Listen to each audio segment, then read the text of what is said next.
अस्सलाम वालेकुम।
बेटा ले लो।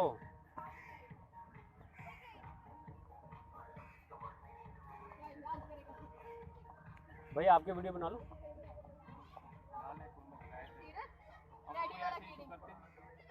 नहीं हो मैंने कही इजाजत ले लो ना।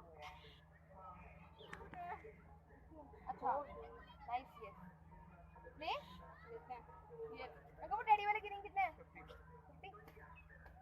कौन से दे दो एक दे दे हर चीज 50 में है ना। पर ये सर ऐड में बहुत हो पड़ी आजकल महंगी और क्या करें हमने तो काम चलाना है फिटिंग करना है हमने हमारे पास 200 स्कूल की बुकिंग है कल वाले यहाँ सही।